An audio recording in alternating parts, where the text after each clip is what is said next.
Hello everyone! There are a lot of strong chess tournaments going on in the world. The Sharia Masters just finished, there's the US Championship, but perhaps the strongest tournament that is currently being held is the Shamkir chess tournament in Azerbaijan. And that's basically a tournament held in the honor of Vugar Gashimov, an excellent chess player both in blitz and in classical chess. Vugar Gashimov was ranked number 6 in the world in November of 2009, and he might have who knows how far he might have gotten if he had his health. Unfortunately, in the year 2000, he was diagnosed with epilepsy, but it was very soon discovered that it was actually a brain tumor. And he continued playing chess, but I'm sure that the disease did take its toll on his chess and life, of course. And that's I'm probably going to show a couple of games played in this tournament, the Shamkir chess tournament, as it features a lot of strong players. And here I prepared even the table for you. These are the pairings from round 2. You can see that there are 3 players from Azerbaijan, Timur Rajabov, Rauf Mamedov, and also Shahriar Mamedyarov. So 3 excellent players from Azerbaijan that are fighting some of the strongest players in the world. Here we have Magnus Carlsen, there's Anish Giri, Ding Liren, Sergei Karyakin, and of course we have Radoslav Wojtaszek and David Navara.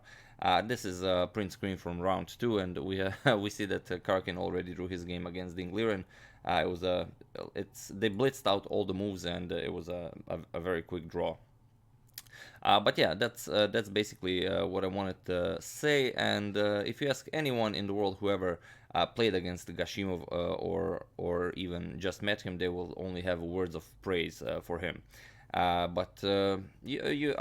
put a couple of useful links in the description below as usual, plus an article from the New York Times about his life and his chess. It's from 2014, and unfortunately, in 2014, in January, Vugar Gashimov has left this world. So that was very unfortunate. He was getting treatment for his brain tumor in Germany, and while receiving that treatment, he died. And because I will show you a couple of games probably from this tournament that is held in the honor of Vugar Gashimov, I decided to show you a game played by Vugar Gashimov in the last tournament he played. The last tournament Vugar Gashimov played was the Tata Steel Chess Tournament in 2012, and this is probably the last game he won in a big tournament. I mean, since this is the last tournament he played, this is definitely the last game he won in such a great tournament. So let's see this game. His opponent is Anish Giri, who has the white pieces, and Anish opens with e4. We have c5, the Sicilian defense, knight to f3, d6, and d4. So all pretty standard. C captures, knight to f6, knight to c3, and now we have a6.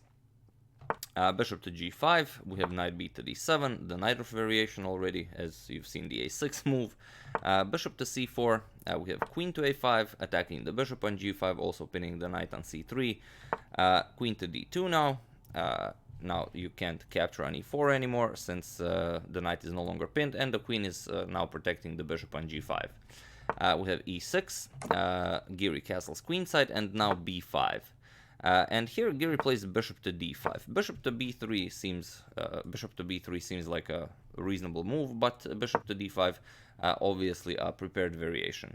And here Gashimov ignores the bishop. He plays b4. If you capture the bishop, for example, pawn captures bishop on d5, you get knight to c6 first, an in-between move that takes advantage of the awkwardly placed queen on a5. And after queen moves back, then you get e captures on d5. Now the knight is protected on c6, and rook hd1 is coming. Definitely an advantage for white, regardless of white being a piece down. But after bishop to d5, Gashimov isn't interested in the piece. He plays b4. He sacrifices the exchange, but he will have compensation, as you'll see in the game. We have bishop captures on a8, b captures on c3, and now you see the problem.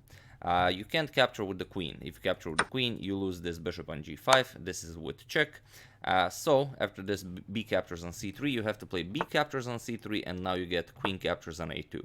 And yes, white is up the exchange, but black is already threatening queen to a1 checkmate. So queen to e2, making room for the king, so the king can now escape via d2 and e1. Bishop to e7.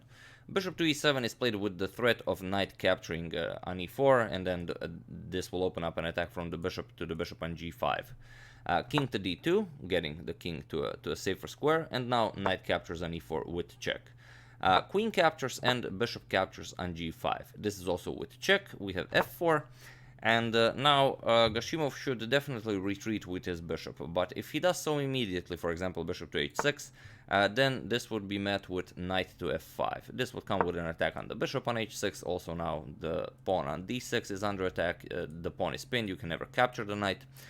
So instead, after this f4 move, Gashimov doesn't retreat with the bishop. Instead, he plays d5 first. And now Giri is basically forced to move his queen.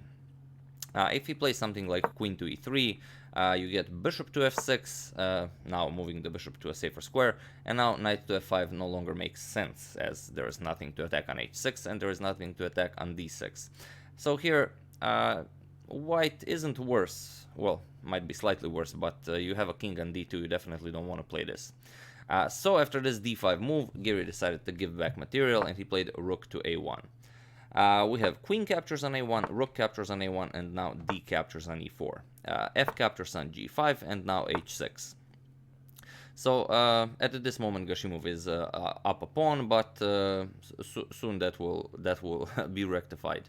G6, hoping to ruin Gashimov's pawn structure, as he does have double d pawns. If he captures now here, then he will also have double g pawns, and he's not interested in this. He plays f5, and we have knight captures on e6. So giving up d6 pawn, but maintaining a very strong doubled pawn here.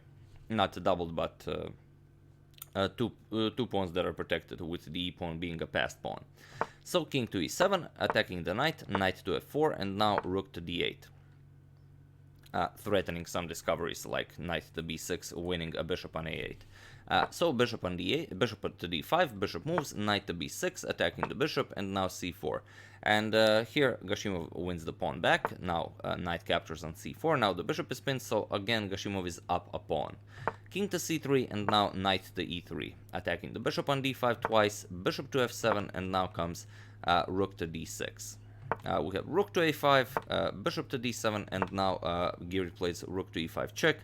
It's a bit of an unnecessary check because it allows Gashimov's king to enter the position. King to f6, and now the king is coming to g5. We have rook back to c5, and now king to g5, attacking the knight, b3, defending the knight, and now knight to f1, attacking the h2 pawn. h4 check, king moves, and now there is no way to protect the g3 pawn.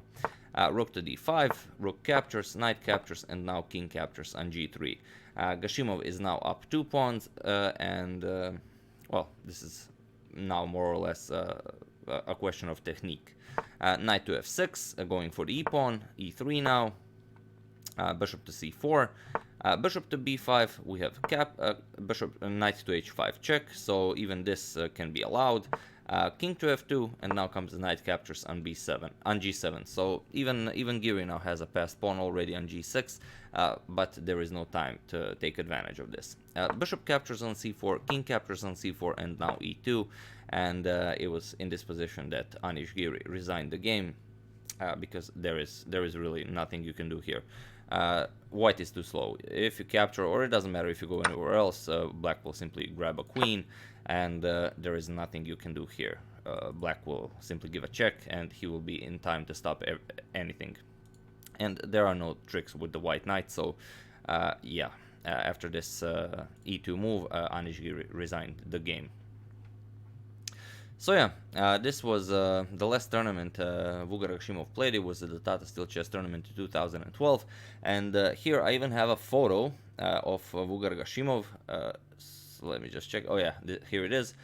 This is a photo taken. It's not a photo. It's basically a print screen from the video from the Tata Steel official YouTube channel. But this is him right after this game. So he is giving an interview. after his game with Anish Giri. So as you can see, he's very happy, and definitely does not look like someone that will leave the world in approximately 2 years, as both Tata still is held in January, and as I've said, Vugar Gashimov died in January of 2014. So a great loss for the chess world, for the world in general. Even greater loss for Azerbaijan, such a chess power nation, having like we've said, Shakir Mamedyarov, Timur Rajabov, Rauf Mamedov, and of course, probably maybe even one of the greatest chess players of all times, comes from Baku, Azerbaijan. That is, of course, Garry Kasparov, the Beast of Baku. So yeah, I mean, a terrible loss, and it's always very hard when something like this happens. So yeah, that's the game. I do hope you enjoyed it, and yeah, like I said, I will be covering a couple of games from Shamkir Chess Tournament 2018. So I just wanted to share this with you, and I wanted you to know why it was played and in whose honor it was played. So yeah, it was in honor of Vugar Gashimov, and now you all know who he was, and hopefully you will learn something more about him, as I will add a couple of useful links in the description below. So yeah, that's it. I would like to thank Dirk Elseviers, Razi Akhtar, Nadim Rifai, Joseph Morgan, and Mohammad Reza Jose for your contribution to my channel. Thank you a lot, I really appreciate it. As usual, you can check two of my previous videos here. Thank you all for watching, and I will see you soon, hopefully with another interesting video. Thank you all.